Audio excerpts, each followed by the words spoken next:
A thunderstorm had erupted over Mountain Lab. It was a rare occurrence, as such storms typically don't hit the area too often. This storm in particular was quite large, and it was causing a lot of damage. It had knocked out power to the entire area too, meaning there would be no work for anyone that day. It was just too dangerous to go out, so most of us stayed inside while the storm blew itself out. Keyword being most of us. I looked out the window and noticed a car driving away. It was a Corvette, and there was only one person who owned such a car around here. I soon realized whose it was, Daniel. "Where's he going?" I asked Sally. I think you said something about getting some visit. Sally replied.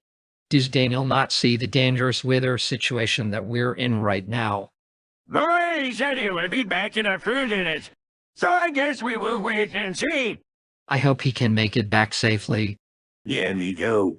Daniel apparently lied. He didn't leave to go get pizza. He left for another reason. He drove to a friend's house and went to pick him up. Good morning, Spencer. Lovely weather we're having, isn't it? Daniel said to his friend. Yeah, I can tell.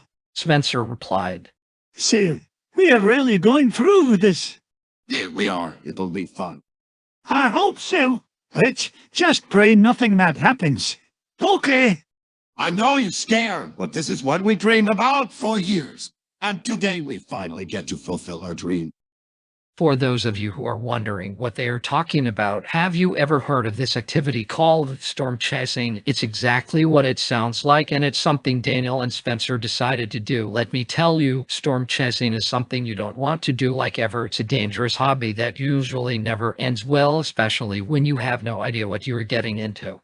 Also, this thunderstorm wasn't just any old storm. This one was violent. High winds, heavy rain, and constant lightning made it one of the most intense storms to hit the area in years. We were lucky it didn't form into a tornado or something worse anyway. Daniel and Spencer decided to follow this storm down the long desert road, all the while filming it with their camera. There were no other cars on the road, so they had the whole road to themselves. Wow, look at that lightning. Such a beauty. They sped down the road, laughing and having a good time. They reached 100 miles per hour at one point too. The storm was getting worse by the minute. The lightning was even brighter, the thunder was louder, and the rain was coming down harder. They probably should have went back at this point, but they were enjoying the storm too much. That was until Spencer was starting to regret their decision. Oh, Daniel, I think we should go back. What? No, this is so much fun. The weather's getting worse. We weren't expecting the storm to be this bad. Who cares? This is a once-in-a-lifetime experience. Well, I think we had enough of a lifetime experience. Don't you think? There's no such thing as enough of a lifetime experience, Spencer. Suddenly, Daniel stopped the car. What? What are you doing? Daniel then got out of the car. Are you crazy? Get back in the car. Daniel wasn't listening. He then looked up and shouted profanities at the storm. The storm probably got offended by the language because the next bolt of lightning struck Daniel directly, which killed him immediately. No, no, no. Spencer got out of the car and ran to Daniel's buddy. Daniel, can you hear me, Daniel? Spencer tried to perform CPR on Daniel, but it was no use. It was already too late. Daniel had died the moment that bolt of lightning hit him. Spencer then carried his buddy back to the car and threw it in the trunk. Oh, don't!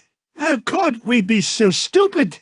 Spencer asked himself. He then drove back to Mountain Lab. As he drove, he cried and cried. He cried for the loss of Daniel, and he cried because of how stupid he and Daniel had been. They knew it was risky and they knew it was dangerous, but they decided to go anyway. What the hell am I supposed to say to his boss? That he got struck by lightning while chasing a storm? Who would believe that? They had driven really far from Mountain Lab, so it would take a while for Spencer to make it back. Meanwhile, back at Mountain Lab, the storm had stopped near noon and we managed to restore power to the area within half an hour. I turned the radio on so that we could listen to the Yankees game. What's taking Daniel so long? Mr. Bean asked. It's been a while since he left, and he wasn't even supposed to be gone for that long. I hope something isn't wrong. John said. Eventually, Spencer arrived. We all saw Daniel's car pull up, but no sign of Daniel himself. There's his car, but who's that? That's not Daniel. Spencer then approached the guard that was standing outside the workshop. I'm here to speak with Who the Daniel's bosses? The guard then went to find Mr. Bean. Excuse me, sir. There's someone here to see you. Mr. Bean approached Spencer, who was visibly shaken up. Is something wrong? Spencer took a deep breath and explained what had happened. Mr. Bean's face turned pale. One of his employees had died, and in such a tragic and stupid way. Why did you go up there in the first place? You should already know by now that you're not supposed to go up when there's a thunderstorm, especially one that's so violent. Spencer hung his head in shame. I know. It's something we had dreamed of doing for a long time, and we just had to do it, even though we knew it was dangerous. Well, Daniel, you're well enough, though I won't try to judge you too harshly, but as for Daniel, well, I thought he was better than that. I can't imagine what he was thinking to even consider doing something so stupid. He was an excellent electrician at heart and a great friend to boot. Such a shame he had to go up like that. Mr. Bean then went back inside to tell all of us what had happened to Daniel. We all cried and kept remembering Daniel's happy, carefree attitude. He clearly didn't deserve what had happened to him. I honestly never got to interact with him very much, since he usually worked overnight, but it's still hard to lose him like that. It was like losing a family member. As for Spencer, well, he would be exonerated from any wrongdoing, which was the right decision. It wasn't his fault that Daniel had decided to take a huge risk and had gotten himself killed. Spencer just went along with Daniel's plan, nothing more. Daniel would be buried the next day, and we all went to his funeral, as did Spencer. It was a very somber affair, as we all knew we had lost a great person.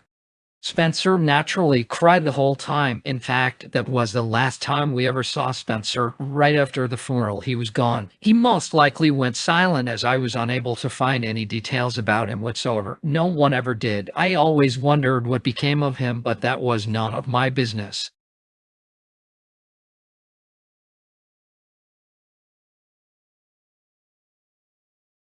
Thanksgiving was just around the corner, and the farm became busier than ever. This year, there was an increase in demand for ham. Orders were pouring in from all over as people prepared for the holiday. The farm would need help exporting their pigs to all the various slaughterhouses in the state, so we lent a hand to help with that. The first train that would deliver the hogs was scheduled to arrive at exactly 9:30 in the morning. When it finally arrived, the farmers loaded the hogs into the rail cars, while way in the back there was other cargo that needed to be loaded as well. I helped with the loading process at the back. Myself and the others were quick and efficient. Well, aside from one person. That person was Oliver, who usually worked as a tow truck driver for Blue. By the way, he had a bad attitude, especially when it came to doing such odd jobs. He was really good at the one job he was hired for, but when it came to other tasks, his laziness and lack of efficiency in whatever job that wasn't his main job came to the fore. In this case, it was no different. Oliver, are you going to help us or just stand there and do nothing? Sean asked. Sorry, but my doctor told me I can't lift heavy objects. Oliver lied. Bullshit. There's nothing wrong with you, you lazy bastard. Tommy yelled. Oliver was literally just standing there, as if he wanted to see us all suffer. The many supervisors that were there saw what was happening, yet they did nothing. Evan Fred, of all people, tried to talk to Oliver about it. In case you haven't noticed, this is a team effort. Fred said. I don't give a fuck about what you say. You're not my superior. I don't care if you are on my fucking side or not. Nobody tells me what to do. Especially not some old part that doesn't belong in this business. You know, for your age, you're really committed about this. Am I now? Oliver looked as if he wanted to fight someone. You know what? I don't have the time or energy for this bullshit. I'm getting out of this shithole. Ye please do. Sheldon said. We never needed you here anyway. You were doing us all a huge favor by getting lost. Oliver left, and the rest of us continued with our duties. He was definitely angry, though he was glad he was out of there. He then went to the impound lot and climbed into his tow truck. He proceeded to drive towards the parking lot to get revenge on us. I don't know what was going through his head, but he thought that illegally towing our cars was an acceptable way to get even. I fortunately did not own a vehicle at the time, so I was unaffected by his actions, though the same couldn't be said for the rest of my characters. When Oliver reached the parking lot, the first car he towed was Lester's, a brand new Shelby Mustang. Before anyone else knew, there were no security cameras recording the activity in the parking lot, nor were there any guards stationed there. He was able to tow the Mustang out of the parking lot without any trouble and send it to the impound lot. He then went to tow two more cars, Sean's Plymouth Suburban and Amelia's 1949 Ford. He was never caught in the act, so he got away with it. None of us ever suspected him either. Anyway, we continued exploring the pigs and got through the rest of the day. When Lester went to the parking lot at the end of the day, he realized that his Mustang was gone. Where's my car? Lester asked the others. Nobody had an answer. Sean then realized his own car was missing as well. I clearly parked my car here. And then Amelia realized that her car was missing as well. My car's gone too. She yelled. They were all very upset. What the fuck is going on? All right, who here stole our cars? They had to stay with other people for the night because there was no place else for them to go. As for Oliver, he continued stealing our cars throughout the entire week and was getting away with it every time. Every day he took a different car, even from his own crew, and impounded it, though his shenanigans would come to an end soon.